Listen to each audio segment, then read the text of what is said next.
ప్రతి అవకాశం కూడా దేవుని సన్నిధిలో చేయటానికి ఇష్టపడు. అది పెద్దదా చిన్నదా, దేవుడికి నువ్వు డిగ్రీ చదివావా, అసలు చదువుకున్నావా లేదా, పౌలు భయపడ్డాడంటే పౌలు ఒక ఆధ్యాత్మిక జీవితపు లెవెల్ ఏంటో తెలుసా? సైతాను మోసం ఏంటో గమనించగలిగినంత జ్ఞానం ఆయనకు. దేవునికి భయపడదాం. పరిస్థితుల ద్వారా దేవుడు మనందరితో మాట్లాడుతున్నాడు కాబట్టి ఆయన మాటకు విధేయులమై చిన్నమంతా భయపడకూడదు, దేవుని రాజ్యం అనుగ్రహించుటకు ఆయన చిత్తమై ఉన్నదన్నాడు. దాని కొరకు ప్రార్థిస్తున్నావా? ఆత్మలో దీనులైన వారు ధన్యులు, పరలోక రాజ్యము వారిదన్నాడు. దాని కొరకు నువ్వు ప్రార్థిస్తున్నావు.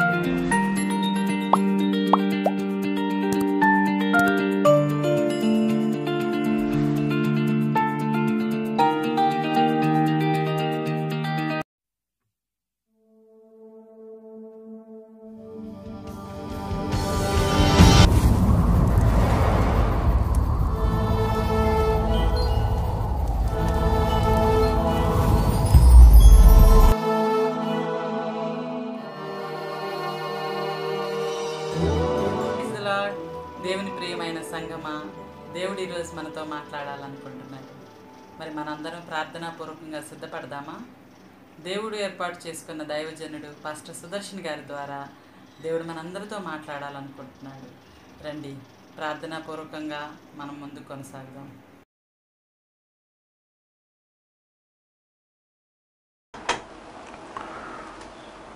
దేవునికి మహిమ కలుగును గాక. మీ అందరికీ ప్రభు అయిన యేసు క్రీస్తు నామములో శుభములు, ఆశీర్వాదములు తెలియజేస్తున్నాను. ఈరోజు దేవుని వాక్యము ది గాస్పల్ వాయిస్ అను పేజీలో ప్రకటించటానికి ప్రభు ఇచ్చిన కృపను బట్టి ప్రభుకి స్తోత్రాలు చెల్లిస్తున్నాను. ఈ గాస్పల్ వాయిస్ ఫౌండర్ అయినటువంటి దైవజనులు జీవన్మూర్తి గారికి కూడా నా తరపున, నా కుటుంబం తరపున, మా సంఘం తరపున కృతజ్ఞతలు తెలియజేస్తున్నాను. ఈ అవకాశం ఇచ్చినందుకు వారి కుటుంబం ఇంకా వర్ధిల్లాలని, వారి పరిచర్య ఇంకా విస్తరించాలని హృదయపూర్వకంగా కోరుకుంటున్నాను. రండి, నేటి వాక్య ధ్యానము నిమిత్తము యోహాను సువార్త 8వ అధ్యాయము మొదటి 11 వచనాలు చదువుకుందాం. ఈ మొదటి 11 వచనాలు క్రైస్తవ లోకానికి బాగా సుపరిచయమైనటువంటి వాక్కులు. అసలు క్రైస్తవ లోకానికే కాదు, అన్యజనులకు కూడా అనేకులకు తెలిసినటువంటి సంగతులు ఇక్కడ రాయబడి ఉన్నాయి. ఆ సంగతులు ఏంటో ప్రత్యేకంగా నేను చెప్పనవసరం లేదు, మీ అందరికీ తెలిసిన సంగతులే. కానీ ఈ వచనాల్లో నుంచి ఒక ప్రత్యేకమైన సందేశం మీకు అందించాలని పరిశుద్ధాత్మ చేత ప్రేరేపించబడుతున్నాను. ఇది చాలా తెలిసిన సందేశమే కదా అని మీరు అనుకోవద్దు. చివరి దాకా మీరు వినండి, మీకే అద్భుతమైనటువంటి సంగతులు ఇందులో నుంచి బయలుపరచబడతాయి. ముందు వచనాలను చదువుకుందాం. యోహాను సువార్త 8వ అధ్యాయము మొదటి 11 వచనాలు. యేసు ఒలీవల కొండకు వెళ్ళెను. తెల్లవారుగానే యేసు తిరిగి దేవాలయములోనికి రాగా ప్రజలందరూ ఆయన యొద్దకు వచ్చిరి గనుక ఆయన కూర్చుండి వారికి బోధించుచుండెను. శాస్త్రులను పరిసయ్యులను వ్యభిచారమందు పట్టబడిన యొక్క స్త్రీని తోడుకొని వచ్చి ఆమెను మధ్య నిలవబెట్టి, బోధకుడా, ఈ స్త్రీ వ్యభిచారము చేయుచుండగా పట్టబడెను. అట్టి వారిని రాళ్ళుతో రువ్వి చంపవలనని ధర్మశాస్త్రములో మోషే మనకు ఆజ్ఞాపించెను గదా, అయినను నీవేమి చెప్పుచున్నావని ఆయనను అడిగిరి. ఆయన మీద నేరము మోపవలనని ఆయనను శోధించుచు ఇలాగున అడిగిరి. అయితే యేసు వంగి నేల మీద వ్రేలుతో ఏమో వ్రాయుచుండెను. వారు ఆయనను పట్టు వదలక అడుగుచుండగా ఆయన తల ఎత్తి చూచి, మీలో పాపము లేనివాడు మొట్టమొదట ఆమె మీద రాయ వేయవలచునని వారితో చెప్పి మరలా వంగి నేల మీద వ్రాయుచుండెను. వారు ఆ మాట విని పెద్దవారు మొదలుకొని చిన్నవారి వరకు ఒకని వెంట ఒకడు బయలు వెళ్ళిరి. యేసు ఒక్కడే మిగిలెను. ఆ స్త్రీ మధ్యను నిలవబడి ఉండెను. యేసు తల ఎత్తి చూచి, అమ్మా, వారెక్కడ ఉన్నారు? ఎవరునూ నీకు శిక్ష విధింపలేదా అని అడిగినప్పుడు ఆమె, లేదు ప్రభువా అనెను. అందుకు యేసు, నేనును నీకు శిక్ష విధింపను, నీవు వెళ్ళి ఇక పాపము చేయకుమని ఆమెతో చెప్పాను. రండి ప్రార్థన చేసుకొని దేవుని వాక్యము అను రొట్టెను విరుచుకొని ఆధ్యాత్మికంగా మనం భుజిద్దాం. ప్రేమగల మా తండ్రి, మహాపరిశుద్ధుడు నా దేవా, నీకు స్తోత్రాలు. అమూల్యమైన శక్తివంతమైన జీవము కలిగిన నీ వాక్యమును చదివాం, ధ్యానిస్తూ ఉన్నాం. ధ్యానిస్తూ ఉంటుండగా మీ మాటలు మా హృదయానికి హత్తుకునేలాగా మీరు మాట్లాడండి. మాకు మార్పు కలిగేలాగా మాట్లాడండి. రక్షణ కలిగేలాగా మాట్లాడండి. మీతో సహవాసం పెరిగే విధముగా మాట్లాడండి. మాకు హృదయ సున్నతిని మీరు అనుగ్రహించి ఈ దైవ వర్తమానము ఎందరైతే వింటున్నారో వినబోతున్నారో వారందరికీ దీవెనకరముగా ఆశీర్వాదకరముగా చేసి బలపరిచి మహిమ తెచ్చుకొనవలసిందిగా యేసుక్రీస్తు శక్తి కలిగిన నామములో ప్రార్థన చేస్తున్నాను తండ్రి, ఆమేన్. ప్రభునందు అత్యంత ప్రియులారా, చదవబడిన లేఖన భాగములలో అనేకమైన సంగతులు, అనేకమైన విషయాలు ఇందులో ఉన్నాయి. అయితే ఈరోజు నేను చెప్పాలనుకున్నటువంటి అంశాలు ప్రాముఖ్యంగా 7 విషయాలు ఈ అధ్యాయంలో నుంచి, ఈ వచన భాగంలో నుంచి చెప్పాలనుకుంటూ ఉన్నాను. ఆ 7 విషయాలకు ఒక పేరు కూడా పెట్టా. ఈ యొక్క అంశం ఒక ప్రసంగానికి, ఈ ప్రసంగానికి ఒక పేరు, టైటిల్ ఏంటంటే పాపి విషయములో పావనుడేసు స్పందన. పాపి విషయములో పావనుడేసు స్పందన అనే టైటిల్ ఇక్కడ పెట్టడం జరిగింది. చూడండి, ఇక్కడ జరిగిన సందర్భం, ఇక్కడ ఉన్నటువంటి ఉపోద్ఘాతం ఏంటంటే యేసు ప్రభువుని శోధించటానికి, యేసు ప్రభువుని ఎలాగైనా తప్పు పట్టటానికి వారు ఒక వ్యభిచారము చేయబడిన స్త్రీని యేసు ప్రభు దగ్గరికి తీసుకొని వచ్చారు. అందుకే నేను ముందే చెప్పాను, ఇది క్రైస్తవ లోకానికి బాగా పరిచయమైన వాక్కులు. క్రైస్తవ లోకానికే కాదు, అన్యజనులు అనేకులకు తెలిసినటువంటి సందర్భం అని కూడా చెప్పాను. చాలా చోట్ల క్రిస్మస్, గుడ్ ఫ్రైడే, ఈస్టరు ఆ టైంలో డ్రామా రూపంలో కూడా ఈ సంగతులను తెలియజేశారు మన క్రైస్తవ లోకం. కాబట్టి ఇందులో చాలా ప్రాముఖ్యమైన పాఠాలు ఉన్నాయి. చాలా పాత సంగతిలాగా కనబడుతుంది, కానీ గొప్ప విషయాలు ఇందులో మనం నేర్చుకోవచ్చు. ఇక్కడ ఉన్నటువంటి భాగములో మనకు ప్రథమముగా కొన్ని గ్రూపులు కనబడుతున్నాయి. ఒకటి, యేసు బోధ వినటానికి వచ్చిన ప్రజలు కనబడుతున్నారు, అది మొదటి వచనంలో మనం చూస్తాం. రెండవది, శాస్త్రులు పరిసయ్యులు అని ఒక గుంపు యేసు ప్రభు దగ్గరికి వచ్చారు. మూడవది, వ్యభిచారమందు పట్టబడిన స్త్రీ, ఒక స్త్రీని చూపెడుతున్నారు. నాలుగవది, అక్కడ యేసు ప్రభు ఉండుట కనబడుతుంది. యేసు ప్రభు ఉండుట అక్కడ కనబడుతున్నది. కాబట్టి 4 కోణాల్లో 4 గుంపులు అని మనం అక్కడ చూడొచ్చు. ఈ 4 గుంపులలో నుంచి కొన్ని పాఠాలు. అసలు ఈ పరిసయ్యులు, శాస్త్రులు యేసు ప్రభు దగ్గరికి ఆ సమస్యను ఎందుకు తీసుకొచ్చారు, దేని కొరకు తీసుకొచ్చారు అనంటే, యేసు ప్రభువుకి మంచి బోధకుడని, ఆశ్చర్యకరమైన బోధకుడని, ధర్మశాస్త్రమును అద్భుతముగా బోధించువాడని మంచి పేరున్నది ఆ దినములలో. ఆయన ఎలాగైనా సరే మాటల్లో తికమక పెట్టి ఆయనను తప్పు పట్టాలని ఉద్దేశించి ఈ శాస్త్రులు పరిసయ్యులు వ్యభిచారమందు పట్టబడిన ఒక స్త్రీని యేసు ప్రభు దగ్గరకు తీసుకొచ్చి అడుగుతున్నారు, ప్రభువా, వ్యభిచారం చేయబడిన స్త్రీని, వ్యభిచారమందు ఉన్నటువంటి వ్యక్తిని ఎవరైనా సరే రాళ్ళుతో రువ్వి చంపవలనని మన ధర్మశాస్త్రంలో ఉంది కదా, మరి ఈ విషయంలో నీవేమి చేస్తావు అని అడిగారు. ఎందుకు ఈ ప్రశ్న అడిగారు అంటే, ఆయనను శోధించుచు అడిగారంట. ఆయనను తప్పు పట్టవలనని, ఏదో ఒక విధముగా ఆయనలోని తప్పు బోధన పట్టాలని, ఏదో ఒక విధంగా ఆయన మాటల్లో పొరపాటులు పట్టాలని ఆ ఉద్దేశించి ఈ ప్రశ్నను ఆయన దగ్గరికి తీసుకొని వచ్చారు. తీసుకొస్తే యేసు ప్రభు వారు అంటే ఇక్కడ పరిసయ్యులు శాస్త్రులకు ఉద్దేశం ఏంటంటే, ఒకవేళ యేసు ప్రభు కనుక అవును రాళ్ళుతో రువ్వి కొట్టి చంపవలనని అని అంటే, మరి నరహత్య చేయకూడదని కూడా బైబిల్లో ఉంది కదా, ధర్మశాస్త్రంలో రాయబడి ఉంది కదా, మరి ఆ విధముగా ఏ విధముగా మనము నరహత్య చేస్తాం అని అడుగుదాం అనుకున్నారు. అలాగా వాళ్ళన్న ఆ మాటల యొక్క ఉద్దేశం ఏంటంటే, యేసు ప్రభుని తికమక పెడదాం అని. ఆయన మహాజ్ఞాని, సర్వజ్ఞాని అయిన దేవుడు. ఆయన దగ్గరికి ఒక ప్రశ్న అంటూ వస్తే దానికి సమాధానం దొరకక మానదు. ప్రతి దానికి సమాధానం చెప్పగలిగిన వ్యక్తి ఎవరైనా ఉన్నారంటే అది యేసు ప్రభువే. వీళ్ళేమనుకున్నారంటే రాళ్ళతో కొట్టి చంపొచ్చు అనంటే నరహత్య చేయకూడదని ఉన్నది కదా అని తికమకగా అడుగుదాం అనుకున్నారు. అవును, అలాంటి చిక్కుల ప్రశ్న ఒకటి తీసుకొస్తే యేసు ప్రభు ఎందుకు కంగారు పడతారు? నువ్వు నేనంటే కంగారు పడతాం, ఎవరైనా దైవ సేవకులంటే కంగారు పడతాడు. కానీ సర్వజ్ఞాని అయిన దేవుని దగ్గరికి సమస్య వచ్చినప్పుడు ఆయన చిటికలో పరిష్కారం చేసే దేవుడు. వీళ్ళేమనుకున్నారంటే ఈ ప్రశ్న అడిగితే యేసు ప్రభు కంగు తింటాడు, ఈ ప్రశ్న అడిగితే యేసు ప్రభు కంగారు పడతాడు అనుకున్నారు.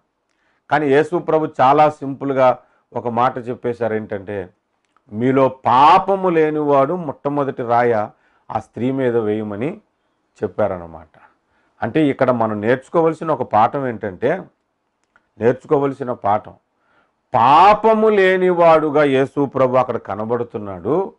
మీరందరూ పాపులు అని ఒక పాఠాన్ని మనకు అక్కడ నేర్పిస్తున్నాడు అన్నమాట.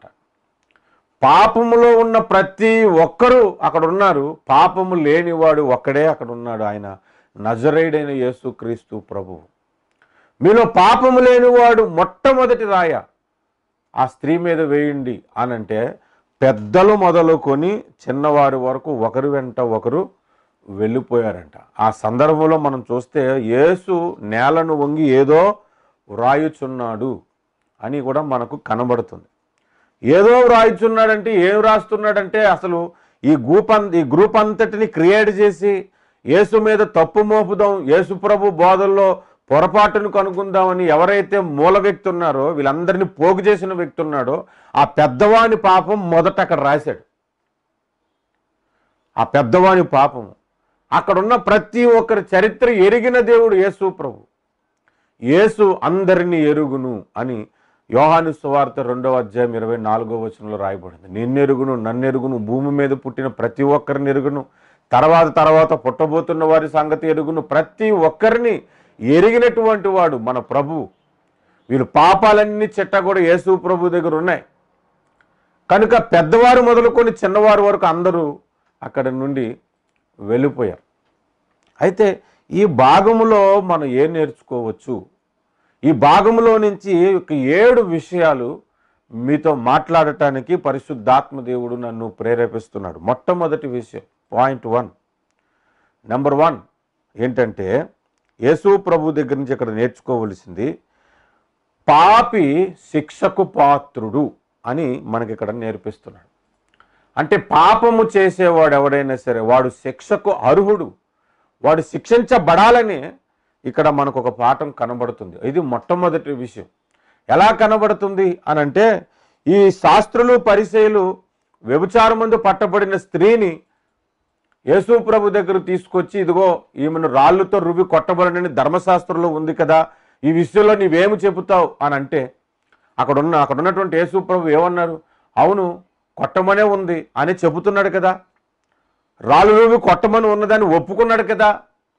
ఒప్పుకోకుండా ఏమైనా ఉన్నాడా? మౌనముగా ఉన్నాడు. ఫస్ట్ వాళ్ళు పట్టు విడవక అడుగుతున్నారంట, పట్టు వదలక కంటిన్యూగా అడుగుతున్నారు, మాకు సమాధానం చెప్పు అని అంటే యేసు ప్రభు అక్కడ మౌనముగా ఉండుటలో, తర్వాత యేసు ప్రభు వారికి చెప్పిన సమాధానంలో మనం ఏమి గ్రహించవచ్చు అంటే పాపి శిక్షకు పాత్రుడు.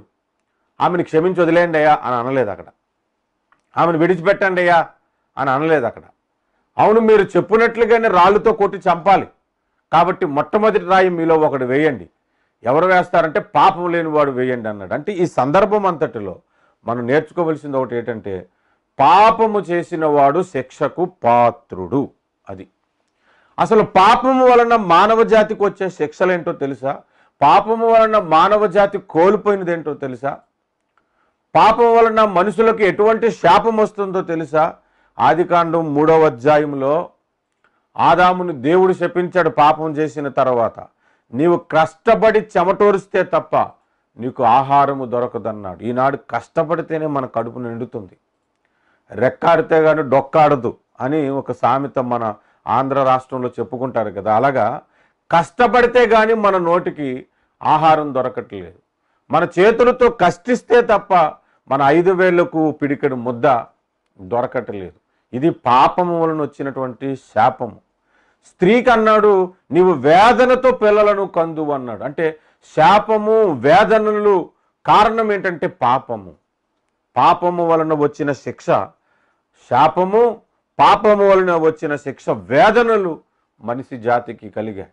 ఇంకా మనం ఆలోచిస్తే ఇంకొంచెం లోతుగా వెళ్ళిపోతే అదే ఆదికాండం 3వ అధ్యాయంలో ఆదాముతో దేవుడు అంటాడు, ఆదాము నీ నుండి నేల కూడా శపించబడింది, ఇదిగో ఇక మీద నుంచి అది ముండ్లను గచ్చు పొదలను నీకు మొలిపించును అని అన్నాడు. అంటే అర్థం ఏంటో తెలుసా, అంతకుముందు గచ్చు పొదలు లేవు, ముండ్ల పొదలు లేవు, ఇప్పుడు ఆదాము వలన ఆ శాపం వచ్చేసిందంట. అంటే ఇక్కడ ఇంకొక పాఠం మనం ఏం నేర్చుకోవాలంటే, ఒక పాపము చేస్తే నీవు శపించబడినదే కాకుండా నిన్ను బట్టి ఇంకొకరు శపించబడతారు, నిన్ను బట్టి ప్రకృతి శపించబడుతుంది అనేది కూడా మనం నేర్చుకోవాలి. నిజంగానే మన పాపముల వలనే భూమి సరిగ్గా పండటలేదు, మన పాపము వలనే వర్షాలు వరదలు అనేవి వస్తున్నాయి, మన పాపము అధికమవటం వలన భూకంపాలు అనేవి వస్తున్నాయి, మన పాపము అధికమవటం వలన ఈ లోకములో కరోనా అనేటువంటి వ్యాధులు అనేకమైనవి ఈ లోకానికి వస్తూ ఉన్నాయి. పాపము వలన ప్రకృతి శపించబడుతుంది, పాపము వలన నేల శపించబడింది. మీరు చూడండి, కోరాహు కుమారులు పాపం చేస్తే భూమి నోరు తెరిచి వారిని అమాంతంగా మింగేసిందంట. కోరాహు కుమారులు వారు కుటుంబీకులందరినీ మృంగేసినట్లుగా మనం లేఖనాల్లో చూస్తున్నాం. క్షమించండి, కోరాహు కుమారులు తప్పించుకున్నారు, కానీ కోరాహు సంబంధికులందరినీ భూమి నోరు తెరిచి మృంగేసినట్లుగా మనం చూస్తున్నాం. అంటే పాపము వలన నేల శపించబడుతుంది, పాపము వలన నీవు శపించబడతావు, పాపము వలన వేదనలు కలుగుతాయి. ఇంకా మనం ఆలోచిస్తే యెషయా గ్రంథం 1వ అధ్యాయములో నడినెత్తి మొదలుకొని హరికాలు వరకు మీకు స్వస్థత లేకుండా ఉన్నది అంటాడు. పాపిష్టి జనాంగమా, పాపభరితమైన ప్రజలారా అని మాట్లాడుతూ ఆ మాటలు అన్నాడు. అంటే దీనికి అర్థం ఏంటో తెలుసా, పాపము వలన రోగములు వస్తాయి, పాపము వలన వ్యాధులు వస్తాయి. ఇది కూడా ఒక శిక్షే. ఒక సందర్భంలో యేసు ప్రభు దగ్గరికి శిష్యులు వచ్చి అడుగుతున్నారు, ప్రభువా వీడు గుడ్డివాడై ఉండుటకు కారణమేమి, వీళ్ళు తల్లిదండ్రుల పాపమా లేకపోతే వీని పాపమా అని అడిగారు. ఆ సందర్భంలో వాడు గుడ్డివాడిగా పుట్టడానికి వాని పాపము కారణం కాదు, వారి తల్లిదండ్రుల పాపం కాదు, దేవుని మహిమ నిమిత్తమే వాడు గుడ్డివాడిగా పుట్టాడని ప్రభు చెప్పాడు. కానీ ఆ సందర్భాన్ని బట్టి మనం ఆలోచిస్తే పాపము వలన వ్యాధులు వస్తాయి, పాపము వలన రోగాలు కూడా వస్తాయని మనకు అర్థమైపోతా ఉన్నది. అంటే చూడండి, పాపం వలన ఎలాంటి శిక్షలు వస్తున్నాయి, శాపము వేదనలు వస్తున్నాయి, ప్రకృతి శపించబడుతుంది, రోగాలు వస్తున్నాయి. అలాగే రోమిలకు రాసిన పత్రిక 6వ అధ్యాయం 23వ వచనములో పాపము వలన వచ్చు జీతము మరణము అన్నాడు. మరణానికి కారణమే పాపము కదా. మరి ఈ లెక్కన పాపము వలన వచ్చిన శిక్ష మరణము అని అన్నాడు. కనుక మీరు బాగా ఆలోచించండి, పాపము వలన అనేకమైన శాపాలకు గురవుతాం. ఇంకెంతకంటే భయంకరము, ప్రకటన గ్రంథం 21వ అధ్యాయం 8వ వచనములో పిరికివారును, నరహంతకులను, వ్యభిచారులను, మాంత్రికులను, ఇలాగ పాపం చేసిన ప్రతి ఒక్కరు లిస్టు అక్కడ రాసి అబద్ధికులందరూ మండు గుండములో పడతారు, అగ్ని గుండములో పడతారు, ఇది 2వ మరణం అన్నాడు. అంటే పాపికి నరకం ఒకటి ఉన్నది, నరక శిక్ష అనేది కూడా ఒకటే ఉన్నది. పాపము వలన శిక్ష కలుగుతున్నది అనే పాఠం మొట్టమొదటిగా దేవుడు మనకు అక్కడ నేర్పిస్తూ ఉన్నాడు. దేవునికి మహిమ కలుగును గాక. కాబట్టి పాపము చేయాలనే ఆలోచన ఎవరికైనా వస్తే దానికి తగిన ప్రాయము, దానికి తగిన మూల్యము నీవు చెల్లించాల్సి వస్తుంది, దానికి తగిన శిక్ష నీవు అనుభవించాల్సి వస్తుంది అనేది మొట్టమొదటి పాఠం. పాయింట్ 2కి వద్దాం, 2వ పాఠానికి వద్దాం. ఈ సందర్భంలోనే 2వ పాఠం ఏంటి అంటే, పాపిని శిక్షించే అధికారము మనుషులకు కూడా ఉంది. పాపిని శిక్షించే అధికారము మనుషులకు కూడా ఉంది. ఇక్కడ యేసు ప్రభు ఇదిగో ఈమె వ్యభిచారమందు పట్టబడింది అని యేసు ప్రభు దగ్గరికి ఆ సంగతిని తీసుకొచ్చినప్పుడు అప్పుడు యేసు ప్రభు ఇలా అని ఉండొచ్చు, ఆమె వ్యభిచారమందు పట్టి ఉంటే సరే మీరు చెప్పినట్టుగానే ఆమె తప్పు చేసింది, ఆమె పొరపాటు చేసింది కాబట్టి ఆమెను విడిచిపెట్టి వెళ్ళిపోండి, మీకు అధికారం లేదు, ఆమెను కొట్టే అధికారం మీకు నేను ఇవ్వలేదు అని అని ఉండొచ్చు. అలా అనకుండగా ప్రభు ఏమంటున్నాడంటే, ఆమె శిక్షకు పాత్రురాలే కాబట్టి మొదట ఆమె మీద రాయి వేయండి, పాపము లేనివాడు వేయండి అన్నాడు. అంటే అర్థం ఏంటో తెలిసి ఇక్కడ రెండవదిగా మనం నేర్చుకోవలసింది, పాపము చేసిన వానికి మనుషులు శిక్షించే అధికారం ఉన్నది అని చెప్పకనే చెప్పేశాడు అక్కడ. మీరు గమనించాలి, 7 విషయాలు చెబుతానన్నాను. మొట్టమొదటి విషయం, పాపి శిక్షకు పాత్రుడు. రెండవ విషయం, పాపము చేసిన వారిని శిక్షించే అధికారం మానవ జాతికి కూడా ఉంది. అక్కడ ఉన్నటువంటి ప్రజలు, అక్కడ ఉన్నటువంటి శాస్త్రులు, పరిశీలు ఆమె మీద నింద మోపుతూ వచ్చినప్పుడు, ఆమె వ్యభిచారం ముందు పట్టబడిందని ఆయన ముందు ఆమెను గురించి మాట్లాడుతున్నప్పుడు, మీరు ఆమెను శిక్షించే అధికారం మీకు లేదని ప్రభు అనకుండా ఒప్పుకుంటున్నాడు. అంటే పాపిని శిక్షించే అధికారం మానవ జాతికి ఉంది. అలా ఉంది కాబట్టే ఈ లోకంలో మనకు కోర్టులు ఉన్నాయి, చట్టాలు ఉన్నాయి, పోలీసులు ఉన్నారు. తప్పు చేసిన వాడిని పట్టుకునే అధికారాలు కూడా మానవుడు నిర్మించుకోగలిగాడు.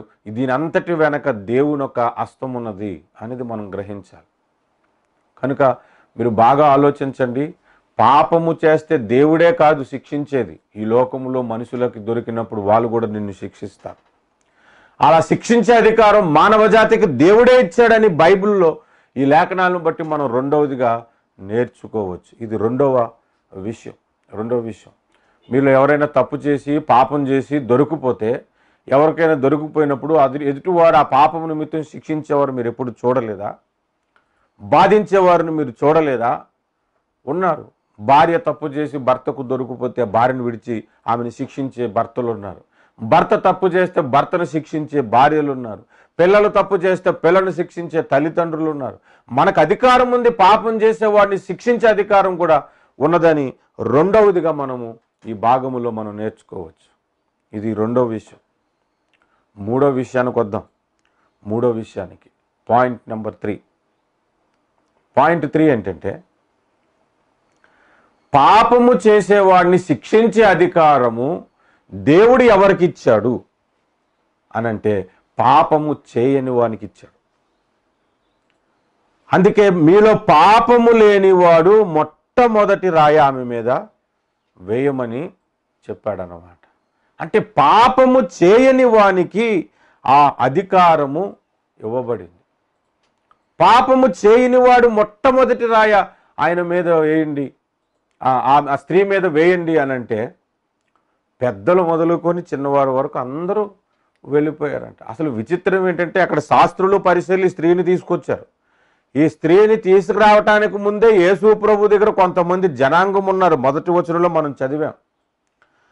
ఏం చదివాం? ప్రజలందరూ ఆయన యొద్దకి వచ్చిరి గనుక ఆయన కూర్చుండి వారికి బోధించుచుండెను అని ఉంది. యేసు ప్రభు ఎప్పుడైతే ఈ మాట అన్నారో శాస్త్రులు పరిశీలే కాదు, అక్కడున్న ప్రజలందరూ కూడా వెళ్ళిపోయారు. అసలు ఈ గుంపు క్రియేట్ చేసిన మొట్టమొదటి వ్యక్తి ఎవరైతే ఉన్నారో, ఆమెను నిందన మోపుతూ తీసుకొచ్చిన వ్యక్తి మొట్టమొదట వాడే వెళ్ళిపోయి ఉంటాడు అక్కడి నుంచి. వాడు వెళ్ళిపోవడం చేసి అసలు దీనికి కారణమైన వాడే వెళ్ళిపోయాడు. ఇంకా మనమేముంటామని చెప్పి ఒకరు మొత్తం అందరూ వెళ్ళిపోతే యేసు ఒక్కడే అక్కడ మిగిలాడంట.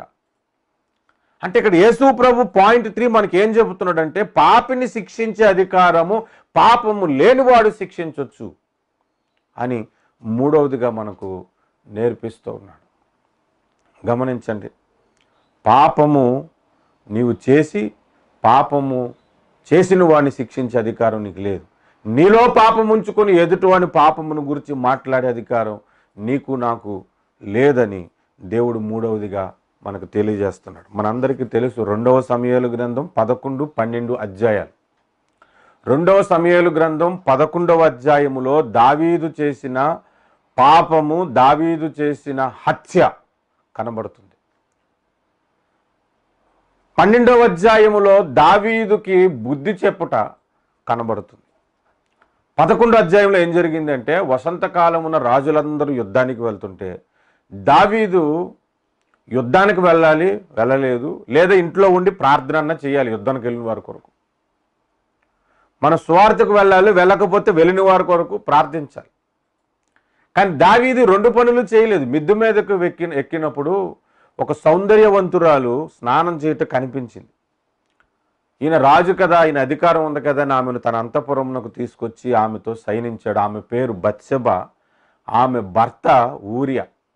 ఆ ఊరియా దావీదుకు నమ్మకమైనటువంటి సైనికుడు. కొద్ది కాలం గడిచింది. దావీదు చేసిన పాపం తర్వాత ఆమె గర్భవతి అనే సంగతి తెలిసింది. ఆ బత్షెబ దావీదుకు వర్తమానం పంపించింది, అయ్యా నేను గర్భవతిని అని. ఏముందిలే, నీ భర్త వల్ల కలిగిందిలే, అలా కలిసిపోద్దిలే అని వదిలేలేదు దావీదు. ఎందుకంటే ఎప్పుడు చూసినా యుద్ధాలు జరుగుతున్నాయి ఆ కాలం. అందుకనే వసంతకాలమున రాజుల యుద్ధమునకు బయలు వెళ్ళినప్పుడు అన్న మాటను ముందే రాయించాడు దేవుడు. ఆయన యుద్ధంలో ఉంటే ఈమెకి గర్భవతి ఎలా వచ్చింది? ఈ సంగతి తెలిస్తే భర్త వచ్చిన తర్వాత ఆమెను నరికేస్తాడు, ఆమెను చంపేస్తాడు ధర్మశాస్త్ర ప్రకారం. అయ్యో నా వలన ఈమె చనిపోకూడదు అని ఆలోచించిన దావీదు ఉరియాను చంపటానికి ఇష్టపడ్డాడు. ఉరియాను ఇతని చేతులతో కత్తి పట్టుకొని చంపలేదు, కానీ యుద్ధము మోపుగా జరిగిన దగ్గర యోవాబును నియమించి అక్కడ ఉరియాను వేశాడు. అంటే ఈ ఊరియా ఎంత సామర్థ్యం కలిగిన వాడో యుద్ధంలో ముందే ఎరిగి అతని సామర్థ్యానికి మించిన యుద్ధం జరుగుతున్న స్థలంలో ఉరియాను పెడితే అతడు చనిపోయాడు. ఆ చనిపోయిన తర్వాత ఎవ్వరికి తెలియకుండా నా పాపమును కప్పిపుచ్చి చేసుకున్నాను, చనిపోయాడు, ఈ విషయంకి ఎవరు తెలుసుకోవడానికి అవకాశమే లేదు అని తెలుసుకొని ఆమె గర్భవతి కాబట్టి ఆమె 10 మందికి తెలియకముందే ఆమెను పెళ్లి చేసుకోవడానికి భార్యగా తన అంతఃపురమునకు తీసుకుని వెళ్ళిపోయాడు. ఇదంతా గమనిస్తున్నటువంటి దేవుడు నాతాను అను ప్రవక్తను ఆయన యొద్దకు పంపించాడు. అది 12వ అధ్యాయంలో కనబడుతుంది. నాతాను అను ప్రవక్త దావీదు రాజదర్బారులోనికి ప్రవేశించినప్పుడు దావీదు అడిగాడు, ప్రవక్త గారు ఏంటండి వచ్చారు ఇలాగా, ఏ కారణం, ఏ సమస్య అని అడిగితే అప్పుడు ప్రవక్త చెబుతున్నాడు, అయ్యా ఒక అతను ఐశ్వర్యవంతుడు ఒక ఆయన ఉన్నాడు, ఆయనకు 100 గొర్రెలు ఉన్నాయి. అదే ఊరిలో ఒక పేదవాడు ఉన్నాడు, అతనికి 1 గొర్రె ఉంది. ఆ గొర్రెను అల్లారు ముద్దుగా పెంచుకుంటున్నాడు. తన కొడుకును చూస్తున్నట్లుగా, తన కూతురును చూసుకున్నట్లుగా ఆ గొర్రెను పెంచుకుంటున్నాడు. ఆ గొర్రెతో ఆడుకుంటాడు. ఆ గొర్రెను తన ప్రాణంగా చూసుకుంటున్నాడు. ఈ ధనవంతుడి ఇంటికి, అంటే ఈ 100 గొర్రెలు కలిగిన వాడి ఇంటికి మార్గస్థుడు ఒకడు వస్తే అతనికి విందు చేయటానికి ఈ పేదవాడు గొర్రెను వధించి విందు చేశాడు. నాకు చాలా బాధ కలిగింది. ఈ విషయంలో రాజువైన నీవు ఏం తీర్పు తీరుస్తావు? ఆయనకు 100 గొర్రెలు ఉంటే 1 గొర్రెను బలివచ్చు కదా, ఈ ఒక్క గొర్రెను ఎందుకు బలివ్వాలి? అతడు కుమిలిపోతున్నాడు. రాజా, మరి ఈ విషయంలో నీ తీర్పు ఏంటంటే, దావీదు సింహాసనం మీద నిల్చొని పౌరుషం గలవాడే, అతడు నిశ్చయముగా మరణమునకు పాత్రుడు అని తీర్పు తీర్చేశాడు. వెంటనే దావీదుకి నాతాను ప్రవక్త అంటున్నాడు కదా, ఆ మనుష్యుడవు నీవే అన్నాడు. ఆ మనుష్యుడవు నీవే. నేను రిఫరెన్సులు తీయకుండా మీకు చెబుతున్నాను, ఒక్క వచనం మాత్రం మీకు నేను చదివిస్తాను. సమూయేలు 2వ గ్రంథము 12వ అధ్యాయం. సమూయేలు 2వ గ్రంథము 12వ అధ్యాయం 6-7 వచనాలు. 5-6-7 వచనాలు కూడా చదువుదాం. దావీదు ఈ మాట విని ఆ మనుషుని మీద బహుగా కోపించుకొని, యెహోవా జీవముతోడు నిశ్చయముగా ఈ కార్యము చేసిన వాడు మరణపాత్రుడు, వాడు కనికరము లేక ఈ కార్యము చేసెను గనుక ఆ గొర్రెపిల్లకు ప్రతిగా 4 గొర్రెపిల్లను ఇయ్యవలనని నాతానితో అనెను. 7వ వచనంలో నాతాను దావీదును చూచి ఆ మనుష్యుడవు నీవే అని చెప్పాడు. చూడండి, దావీదు తప్పు చేసి ఆ తప్పును కప్పిపుచ్చుకొని మరలా ఆ పాపము చేసిన సంగతి కూడా ఎవరికి తెలియదు అనుకొని ఒక తీర్పు తీర్చడానికి వచ్చేసాడు. ఆ మనుషుడవు నీవే అని అన్నాడు. ఎందుకు ఈ సందర్భాన్ని చెబుతున్నానంటే, నీలో పాపం ఉంచుకొని ఎదుటివాని పాపమును గురించి తీర్పు తీర్చొద్దు. అలా తీర్పు తీర్చొద్దు అనే పాఠాన్ని మనకు ఆల్రెడీ ఈ 2వ సమూయేలు గ్రంథం 12వ అధ్యాయంలో నాతాను ప్రవక్త ద్వారా మనకు తెలియజేశారు. కనుక మనలో పాపం ఉంచుకుని ఎదుటివాని పాపం గురించి మాట్లాడు. నువ్వు వ్యభిచారం చేస్తూ ఒకడు వ్యభిచారం గురించి మాట్లాడద్దు, నువ్వు దొంగతనం చేస్తూ ఒకడు దొంగతనం గురించి మాట్లాడద్దు అని మనకి ఇక్కడ లేఖనము సెలవిస్తుంది. ఇంకా మనం చూస్తే మత్తయి సువార్త 7వ అధ్యాయంలో, మత్తయి సువార్త 7వ అధ్యాయంలో యేసు ప్రభు వారు చెప్పిన ఒక ఉపమానం. ప్రతి ఉపమానాన్ని కూడా నేను వివరించి చెప్పిన ప్రసంగాలు ఉంటాయి నా యూట్యూబ్ ఛానల్లో. ఈ 7వ అధ్యాయంలో ఏమని చెప్పబడుతుందంటే, మీరు తీర్పు తీర్చకుడి, అప్పుడు మిమ్మును గూర్చి తీర్పు తీర్చబడదు, మీరు తీర్పు తీర్చు చొప్పుననే మిమ్మును గూర్చి తీర్పు తీర్చబడును, మీరు కొలత చొప్పుననే మీకును కొలవబడును అన్నాడు. అంటే మీరు తీర్పు తీర్చండి, కానీ మీలో తప్పు లేకుండా తీర్చండి అనే పాఠాన్ని ఇక్కడ నేర్పిస్తున్నాడు ప్రభు. మీరు తీర్పు తీర్చినప్పుడు అదే పని మీరు చేస్తే, అదే తప్పు మీరు చేస్తే, అదే తీర్పు మీ మీదకు వస్తుంది. మీరు తీర్పు తీర్చిన ప్రకారంగానే మీ మీదకు తీర్పు వచ్చును అన్నాడు. ఇప్పుడు ఒక దొంగతనం చేసినోడు వాడు కాళ్ళు ఇరిగిపోవాలని మనం కోరుకున్నాం అనుకోండి, మనము దొంగతనం చేసినప్పుడు అదే శిక్ష మన మీదకి వస్తుంది. అలా చెబుతూ ప్రభు ఒక ఉపమానం చెప్పాడు. నీ కంటిలో దూలము నెంచక నీ సహోదరుని కంటిలో నలుసును తీయుటయ్యాలా? ఓ వేషధారి, మొదట నీ కంటిలో దూలమును తీసివేసుకొనము, అప్పుడు నీ ఎదుటివాని కంటిలోని నలుసు తీయుటకు నీకు సులభముగా ఉండును కదా అని ఉపమానం చెప్పాడు. అంటే ఈ సందర్భాలన్నీ కూడా మనకి ఏం నేర్పిస్తున్నాయి అని అంటే, నీలో పాపం ఉంచుకొని ఎదుటివాని పాపం నాకు శిక్షార్హుడని నీవు చెప్పొద్దు. ఇది మూడవదిగా నేర్పిస్తున్నాడు. సింగపూర్లో మేము బాయ్స్ హాస్టల్లో ఉండేటప్పుడు ఒకరోజు సాయంత్రం అందరం డ్యూటీ నుంచి ఇంటికి వచ్చేసాం. ఇంటికి వచ్చేసిన తర్వాత రూమ్ అంతా బ్యాడ్ స్మెల్ వస్తుంది. రూమ్ అంతా బ్యాడ్ స్మెల్ వస్తే ఒక వ్యక్తి ఏం చేస్తున్నాడంటే కిచెన్లోకి వెళ్ళి చెక్ చేశాడు. బ్యాడ్ స్మెల్ వస్తుందన్నా, ఎక్కడి నుంచి వస్తుందో తెలియదని. కిచెన్లో రావట్లేదు. తర్వాత పక్కన బాత్రూమ్ దగ్గరికి వెళ్ళి చూశాడు, అక్కడి నుంచి కూడా బ్యాడ్ స్మెల్ రావట్లేదు. అందరూ బెడ్ల కింద చూశాడు, ఎక్కడైనా ఏదైనా చచ్చిపోయిందా, లేదంటే ఏదైనా పురుగుందా, ఏంటి ఎంత భయంకరమైన కంపు వస్తుందని చూశాడు, ఎక్కడా లేదు. అలా చూస్తూ చూస్తూ అక్కడ ఉన్నటువంటి కొంతమంది చొక్కాలను పట్టుకొని వాళ్ళ చొక్కాల వాసన చూశారు, సరిగ్గా గుతుక్కున్నాడా లేదని. అందరినీ చూస్తుంటుంటే అక్కడ ఉన్నటువంటి మరొక సహోదరుడు, నా స్నేహితుడు అన్నాడు, ఒరే ముందు నీ షర్ట్ ఇప్పి వాషింగ్ మిషన్లో పడేరా, అప్పుడు ఆవిడ దగ్గర వాసన రాదని అన్నాడు. తీరా చూస్తే వీపు వైపున అతని చొక్కాకు అంటుకుంది అశుద్ధం. ఆ స్మెల్ వాడి దగ్గర నుంచే వస్తుంది, కానీ అందరి దగ్గరికి వెళ్ళి చూస్తున్నాడు. ఎందుకు ఈ మాట చెప్తున్నానంటే, మనలో పాపం ఉంచుకుని ఎదుటివాని పాపం గురించి హైలైట్ చేసి మనం మాట్లాడుతాం. అలాంటి పని చేయొద్దని మూడవదిగా మనకు ఈ వ్యభిచారమందు పట్టబడిన స్త్రీని కనికరించే సందర్భంలో దేవుడు మనకు నేర్పిస్తూ ఉన్నాడు. ఇది 3 విషయాలు. మొట్టమొదటి విషయం, పాపి శిక్షకు అర్హుడని నేర్పించాడు. రెండవది, పాపమును శిక్షించే అధికారం మానవులకు కూడా ఉందని మనకు నేర్పించాడు. మూడవది, పాపము లేనివాడు మాత్రమే శిక్షించటానికి అర్హుడని మనకు నేర్పిస్తున్నాడు. నాలుగవ విషయానికి వస్తే అందరూ అక్కడి నుంచి వెళ్ళిపోయారు, యేసు ఒక్కడే అక్కడ మిగిలాడు. ఆ స్త్రీతో యేసు ప్రభు ఎలా మాట్లాడుతున్నాడు అంటే, యేసు తల ఎత్తి చూచి, అమ్మా వారెక్కడ ఉన్నారు అని అడిగాడు. అమ్మా అని పిలిచాడంటే యేసు ప్రభు. అంటే పాపి విషయములో పావనుడేసుని స్పందనలో 4వ పాయింట్, పాపిని కూడా మర్యాదగా పిలిచే దేవుడు, పాపిని కూడా రెస్పెక్ట్ చేసి పిలిచే దేవుడు. మనం అలా ఉంటామా చెప్పండి? మనం ఎవరి గురించి అంటే ఇది అది అని మాట్లాడేస్తాం, వాడు వీడు అని మనం మాట్లాడేస్తాం. కొన్ని స్నేహితులు అనుకోండి, బాగా పరిచయం ఉన్న వ్యక్తులు అనుకోండి, ఆ చనువు మీద అంటే అనొచ్చు, అది పెద్ద తప్పు కాదు, పెద్ద నేరం కాదు, పొరపాటు కూడా కాదు. కానీ పరిచయం లేని వ్యక్తిని కూడా వాడు వీడు అని మనం పలకరిస్తాం. వయసులో పెద్దవారిని కూడా ఒరే గిరి అని పిలిచేస్తాం మర్యాద లేకుండా. కానీ యేసు ప్రభు ఎంత మర్యాదగా పిలుస్తున్నాడు చూడండి. ఒకసారి ఒక పల్లెటూరుకి వెళ్ళా, మా స్నేహితులతో పల్లెటూరుకి వెళ్తే ఆ ఊరిలో ఒక జాతర జరుగుతుంది, ఒక దేవత పండుగ అక్కడ జరుగుతుందన్నమాట. జరుగుతున్నప్పుడు ఆ దేవత పండుగ జరుగుతున్నప్పుడు ఆ దేవత కొందరి మీదకి పూనుకుంటాడంట. పూనుకునేటప్పుడు వాళ్ళు గంతులు వేసి కొన్ని సంగతులు మాట్లాడుతూ ఉంటుంటారంట. మేము మా స్నేహితులతో వెళ్ళినప్పుడు ఆ ఊరు పంచాయతీ ప్రెసిడెంట్ మా స్నేహితుడికి బాగా పరిచయమైనటువంటి వారు అనమాట. వాళ్ళు మేనమామ ఏదో అవుతారు.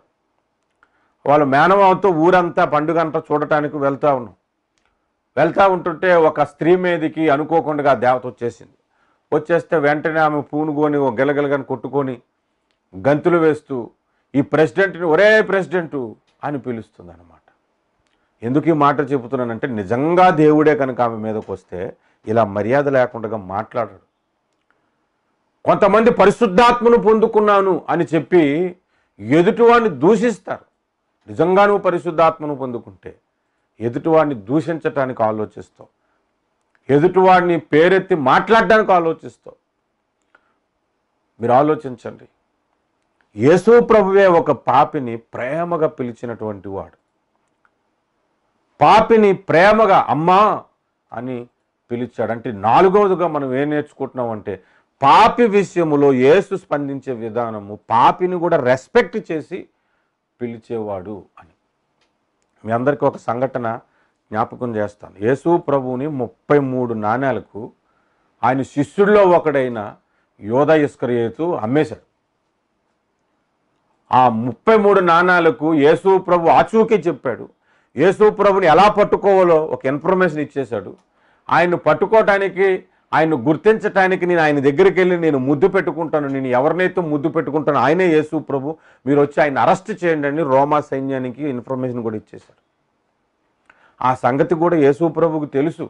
ముందు రాత్రి భోజన బలలో ఉండేటప్పుడు నాతో పాటు చేయి పెట్టువాడే నన్ను అప్పగించువాడని కూడా యేసు ప్రభు చెప్పాడు. ఆయనను ఎరిగాడు ఆల్రెడీ. యోధా ఇస్కరియోతే నన్ను రోమా సైన్యానికి అప్పగించేస్తాడని, సిలువ వేయబడ్డానికి నన్ను అమ్మేస్తాడని యేసు ప్రభుకు ముందే తెలుసు. ఈ రోమా సైన్యాన్ని వెంట పెట్టుకొని ముందు నేను వెళ్తాను, వెనక మీరు రండి, మీరు అప్పుడే వచ్చినట్లుగా ఆయన అరెస్ట్ చేయండి అని ముందే ప్లాన్ గీసుకొని యేసు ప్రభు దగ్గరికి వచ్చారు. వచ్చినప్పుడు యేసు ప్రభు ఎదుట యోధా ఇస్కరియోతు నిలుచుంటే యేసు ప్రభు ఆయన ఏమని పిలిచాడో తెలుసా? మత్తయి సువార్త 26వ అధ్యాయంలో రాయబడి ఉంది, చెలికాడా అని పిలిచాడు. అంటే ప్రియమైన వాడా అని పిలిచాడు. అలాంటి సందర్భంలో మనమైతే ఎలా పిలుస్తాం? నమ్మక ద్రోహి, నా ఉప్పు తిన్నావు, నా తిండి తిన్నావు, బుద్ధి లేదురా నీకు, నన్నే పట్టిస్తావా అని మనం మాట్లాడుతాం. కానీ ఆ సందర్భంలో కూడా యేసు ప్రభు ఆయన ఏమని పిలిచాడంటే చెలికాడా అని పిలిచాడు. అంటే పాపి విషయంలో ఎంత ప్రేమగా మాట్లాడే వ్యక్తో చూడండి. పాపమును బట్టి ద్వేషించే వ్యక్తి కాడు, పాపమును బట్టి దూషించే వ్యక్తి కాడు మన ప్రభు. ప్రేమగా మాట్లాడే దేవుడు. ఒక సేవకుడు పాపం చేసి దొరికిపోతే దాని గురించి గుంపులు గుంపులుగా మాట్లాడుకుంటాం. పోనీ మాట్లాడుకున్నాం, అతడేదో శిక్షకు పాత్రుడు అన్నట్లుగా అతని స్టేజ్ ఎక్కకూడదు, వాక్యం చెప్పకూడదు, లేదంటే అతనికి సంఘాన్ని విడిచి పారిపోవాలి అని చాలామంది అంటారు. అవును, అసలు పాపం చేయని వాడు ఎవడు? నువ్వు చేయట్లేదు ఆ మాట. విశ్వాసులు చేయరా? సేవకులు కానీ విశ్వాసులు కానీ ప్రతి ఒక్కరికి ఏదో బలహీనతతోనే భూమి మీద యాత్రను కొనసాగిస్తాడు. కాకపోతే పాపము చేసిన భయం అయితే ఉంటుంది, ప్రభువా నన్ను క్షమించని ప్రార్థన ఉంటుంది. కాబట్టి వాడు పరలోక రాజ్యానికి యోగ్యునిగా దేవుడు ఎంచుతాడు. కానీ మధ్యలో ఉన్న మనమే ప్రభు క్షమించినా మనం క్షమించం. దేవుడు వరం ఇచ్చిన పూజారి వరమవుడు అన్నట్లుగా ప్రభువు క్షమించటానికి సిద్ధ మనసు గలివాడుగా ఉన్న మనం క్షమించం. మీరు ఆలోచించండి, ఎంత రెస్పెక్టెడ్గా ఆమెను అమ్మా అని పిలిచాడు. ఒక వ్యభిచార స్త్రీని అమ్మ అని మనం పిలవగలమా? ఒక వ్యభిచార స్త్రీని నాకు అక్క అని మనం చెప్పుకోగలమా? ఎంత నామోస్గా మనం ఫీల్ అవుతాం. యేసు ప్రభు ఆమెను అమ్మ అని పిలిచాడు. కనుక నాలుగవదిగా మనం ఏం నేర్చుకుంటున్నామంటే పాపిని కూడా ప్రేమగా పిలిచే దేవుడు. మొట్టమొదటిది పాపి శిక్షకు పాత్రుడు అని ఈ సందర్భంలో మనకు నేర్పిస్తున్నాడు. రెండవది పాపిని శిక్షించే అధికారం మానవ జాతికి ఉన్నది అని కూడా నేర్పిస్తున్నాడు. మూడవది పాపిని శిక్షించే అధికారము పాపము లేని వానికి మాత్రమే ఉన్నదని నేర్పిస్తున్నాడు. నాలుగవది పాపిని కూడా మర్యాదగా పిలవాలి, పిలిచేవాడుగా యేసు ప్రభు మనకి ఇక్కడ కనబడుతున్నాడు. ఐదో విషయానికి వస్తే 10వ వచనంలో అంటాడు, ఎవరునూ నీకు శిక్ష విధింపలేదా అని అడిగినప్పుడు ఆమె లేదు ప్రభువా అనెను. అందుకు యేసు నేనును నీకు శిక్ష విధింపను అన్నాడు. ఈ మాటలో మనం ఏం నేర్చుకోవచ్చో తెలుసా? నేనును నీకు శిక్ష విధింపను అంటే నిన్ను శిక్షించే అధికారము నాకున్నది, కానీ నేను నిన్ను శిక్షించను అన్న. ఓ పెద్ద మనిషి టీవీ 9లో మాట్లాడుతూ ఈ సందర్భాన్ని చెబుతూ, యేసు ప్రభు వారు మీలో పాపం లేనివాడు మొట్టమొదటి రాయి వేయమంటే అక్కడ ఉన్న వాళ్ళందరూ వెళ్ళిపోయారు, యేసు ప్రభు ఒక్కడే మిగిలాడంట, ఆయన కూడా నిన్ను శిక్షించును అన్నాడంటే నేను కూడా పాపినే అమ్మా అని ఒప్పుకున్నాడని చెబుతున్నాడు టీవీ 9లో. సిగ్గు లేకుండా. తెలిస్తే తెలుసుకోవాలి, లేకపోతే నోరు మూసుకొని ఊరుకోవాలి. నీ సొంత ప్రసంగాలు ఎవడికి కావాలి? ఇక్కడ యేసు ప్రభు అన్న మాటలో నువ్వు గ్రహించాల్సింది ఏంటంటే, నిన్ను శిక్షించే అధికారం నాకుంది, నేను శిక్షించటలేదు అని ఎందుకు అర్థం చేసుకోలేదు?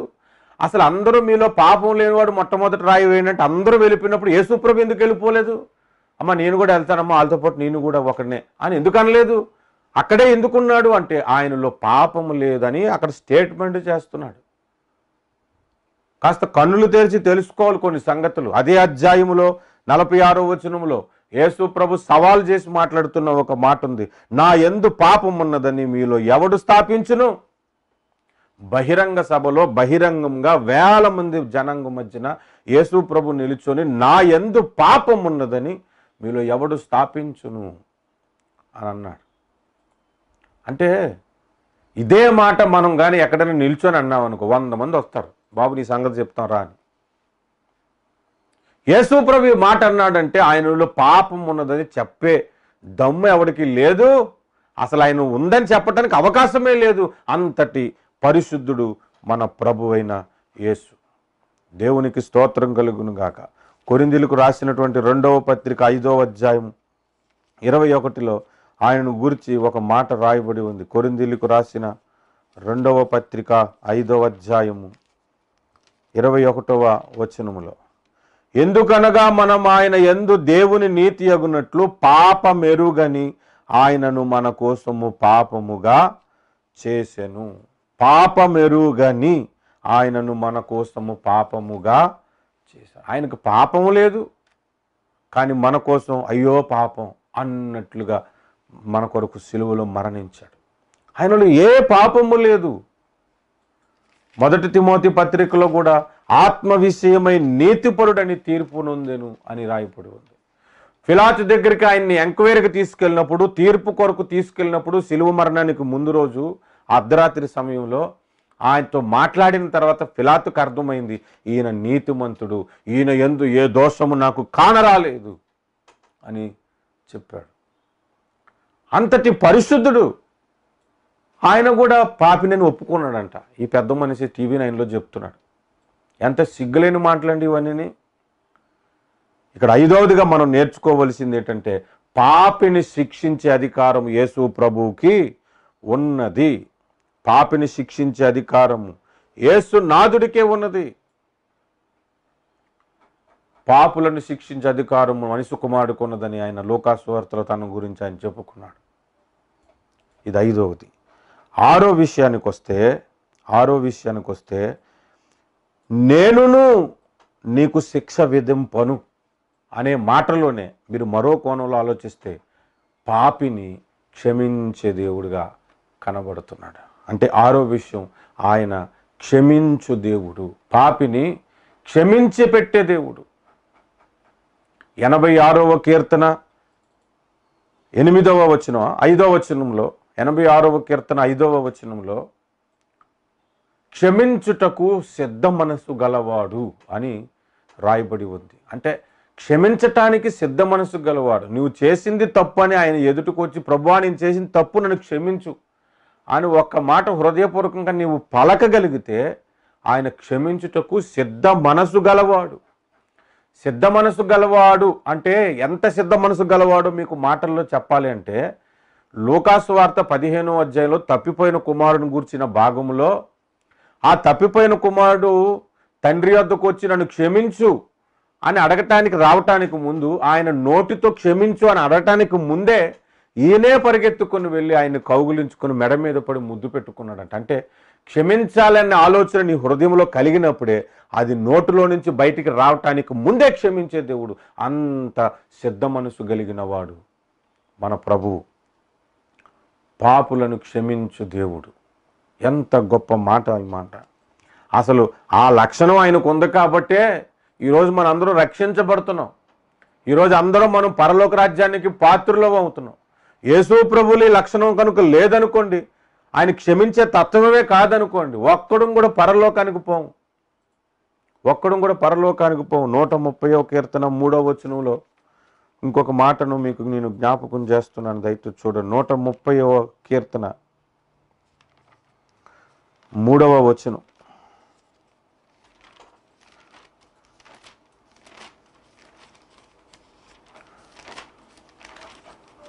3వ వచనం, యెహోవా నీవు దోషములను కనిపెట్టి చూచిన ఎడల ప్రభువా ఎవడు నిలువగలడు. అంటే చాలా విషయాలు ఆయన పెద్ద పట్టించుకోవట్లేదు, మనల్ని క్షమించటానికి ఇష్టపడుతున్నాడు కాబట్టి ఆయన ఎదుట నిలవబడగలిగిన ధైర్యం మనకు వచ్చేసింది. ఆయన ఎదుట మోకరించి ప్రార్థించగలుగుతున్నామంటే మన అతిక్రమలు అనేక విషయాలు ఆయన క్షమించుచూ వచ్చాడు కాబట్టి పాపిని క్షమించే గొప్ప దేవుణ్ణి మనం కలిగి ఉన్నాం. మీకా గ్రంథము 7వ అధ్యాయం 18వ వచనంలో కూడా, మీకా గ్రంథము 7వ అధ్యాయము 18వ వచనంలో కూడా ఒక చక్కని మాట రాయబడి ఉంది. 7వ అధ్యాయము 18వ వచనంలో, తన స్వాస్థ్యములో శేషించిన వారి దోషమును పరిహరించి వారు చేసిన అతిక్రమముల విషయమై వారిని క్షమించు దేవుడవైన నీతో సమానుడైన దేవుడు ఎవడున్నాడా, సమానుడైన దేవుడున్నాడా అంట. క్షమించు దేవుడైన నీతో సముడైన దేవుడు ఉన్నాడా. దీని మీద ఒక అద్భుతమైన పాట ఉంది. నీలా క్షమించేదెవరు, నీతో సమమెవరు, నీలా ప్రేమించేదెవరు, నీలా క్షమించేదెవరు, యేసయ్యా నీలా పాపికై ప్రాణం పెట్టిన వారెవరు, నీతో సమమెవరు. ఆయన పాపిని క్షమించు దేవుడు. ఇది 6వ విషయం. 6 విషయాలు ఒకసారి వరుస పెట్టి చెప్పనా. మొట్టమొదటిది పాపి శిక్షకు పాత్రుడని చెబుతున్నాడు. రెండవది పాపిని శిక్షించే అధికారం సాటి మనిషికి కూడా ఉన్నదని చెబుతున్నాడు. మూడవది పాపిని శిక్షించే అధికారం పాపము లేని వాడికి మాత్రమే ఉన్నదని నేర్పిస్తున్నాడు. నాలుగవది పాపిని ప్రేమగా పిలిచే దేవుడుగా కనబడుతున్నాడు. ఐదవది పాపిని శిక్షించే అధికారం ఆయనకు ఉన్నదని నేర్పిస్తున్నాడు. ఆరవది పాపిని క్షమించేవాడు కనబడుతున్నాడు.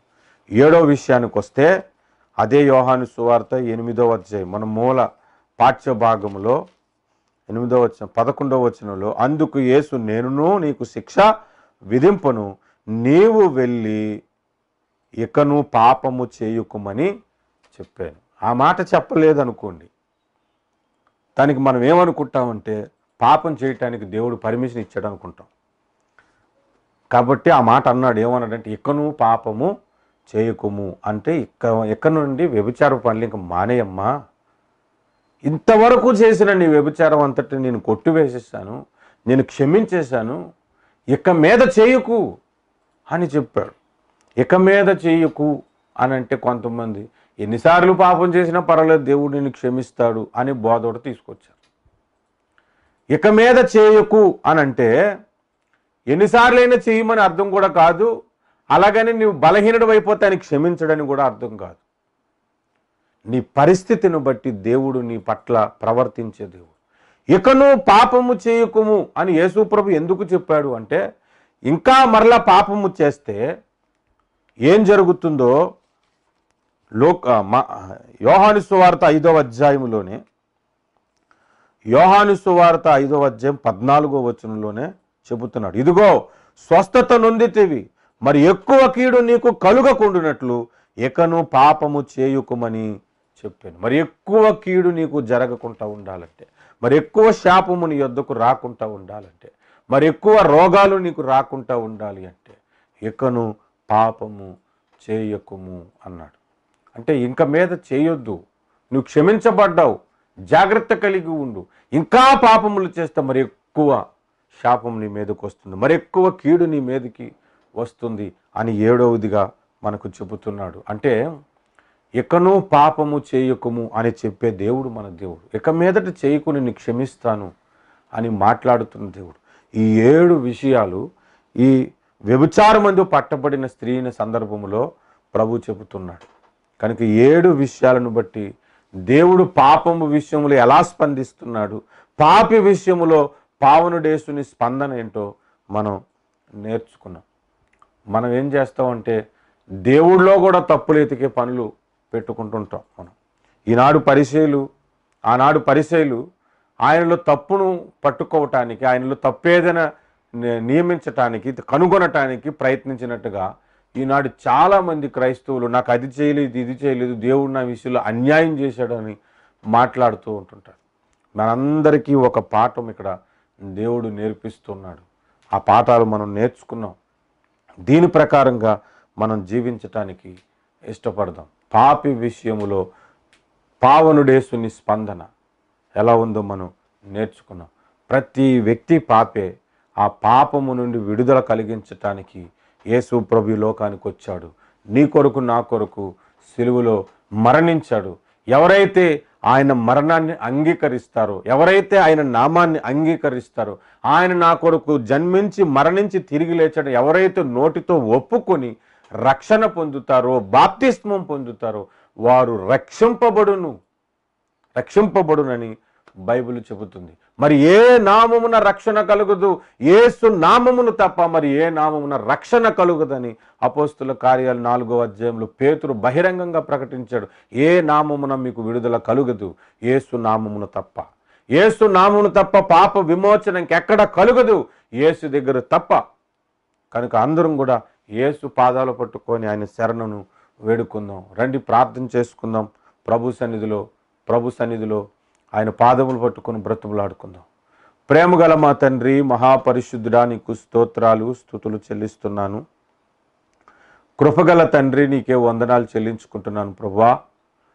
ఇదిగో పాపిని ప్రేమగా పిలిచి పాపిని క్షమించు దేవుడువు, పాపిని శిక్షించేవాడువు కూడా నీవే, పాపము చేయొద్దని బోధించిన వాడువు కూడా నీవే.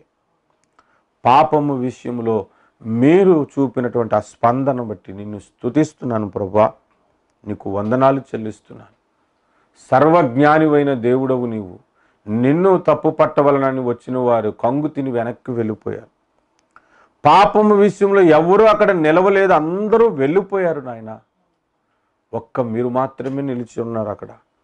ఎందుకంటే నీవు పాపము లేనివాడు, ఏ పాపము ఎరుగని దేవుడవు కనుక నిన్ను స్తుతిస్తున్నాను. క్షమించుటలో నీతో సమానుడైన వాడు ఎవడునూ లేడు అని లేఖనం సెలవిస్తుంది. దేవుళ్ళు అనబడిన వారు, దేవతలు అనబడిన వారు వారే పాపులను ఒప్పుకున్నారు. వారిలోనే పాపములు ఉన్నాయని ఒకరినొకరు సహించుకోలేక ఒకరినొకరు శిక్షించుకున్నారు. కానీ నీవు పాపము లేనివాడువుగా ఉండి పాపిని క్షమించి పాపిని శిక్షించే అధికారం కలిగిన వాడుగా ఉండి కూడా పాపిని క్షమించావు. నీకు స్తోత్రాలు చెల్లిస్తున్నాను. మీరు చేసిన మేలులను బట్టి, మీరు అనుగ్రహించిన రక్షణను బట్టి, ఈ వర్తమానం వింటున్న వారు హృదయాల్లో గొప్ప కార్యాల నుంచి కూడా చేయమని మనస్ఫూర్తిగా వేడుకుంటున్నాను. ది గాస్పల్ వాయిస్ ఛానల్ వారిని దీవించండి, ఆశీర్వదించండి, అభివృద్ధి పరచమని యేసు నామములో ప్రార్థిస్తున్నాము తండ్రి. ఆమేన్, ఆమేన్. యేసు రక్తమే జయము, ప్రభు యేసు రక్తమే జయము. సిలువ రక్తము సంపూర్ణ విజయం, అపవాది క్రియలకు అనంత నాశనం కలుగునుగాక.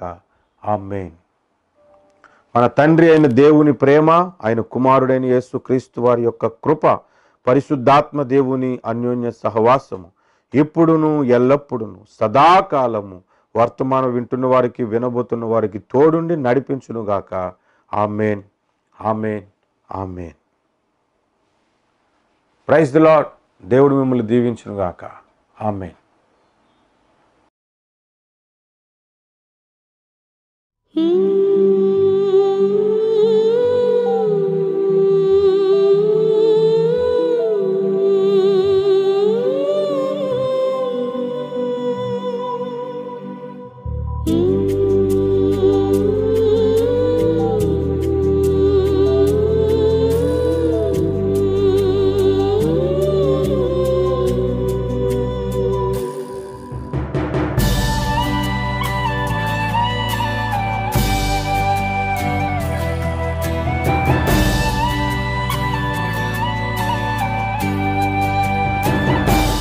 యేసు రక్తం పాపాల నుండి విడిపించును. యేసు రక్తం నిత్య జీవాన్ని మనకు ఇచ్చును. యేసు రక్తం రోగముల నుండి స్వస్థపరచును. యేసు రక్తం బంధకాలన్నీ తొలగించును.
ప్రేమను చూపించేది యేసు రక్తము.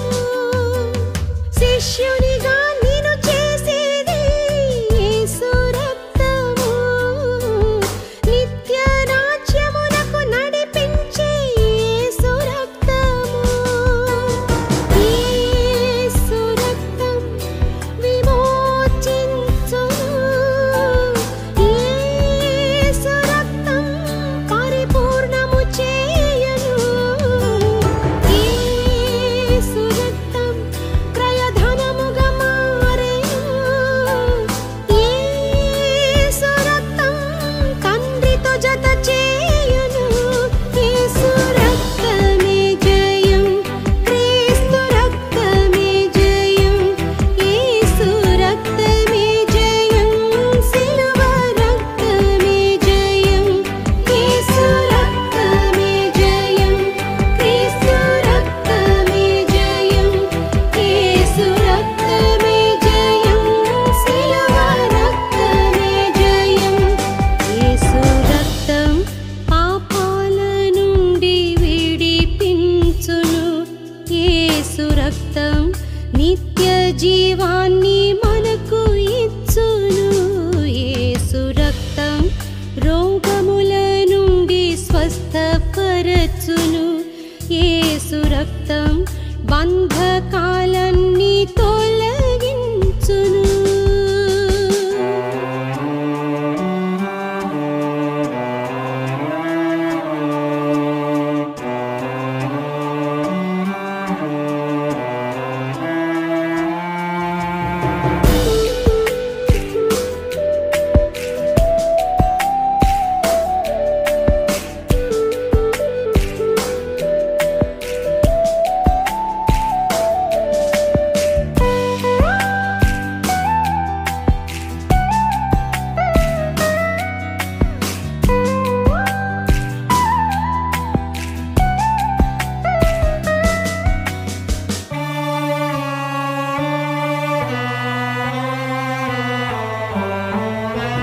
దుర్మార్గులను మార్చేది యేసు రక్తము.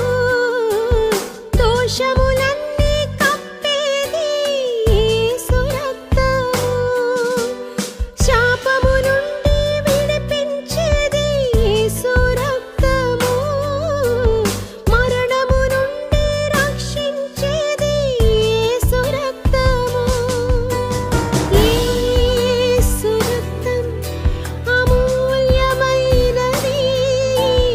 యేసు రక్తం అధికారం కలిగినది. యేసు రక్తం అపూర్వమైనది. యేసు రక్తం అనంతమైనది. యేసు రక్తమే జయం, క్రీస్తు రక్తమే జయం.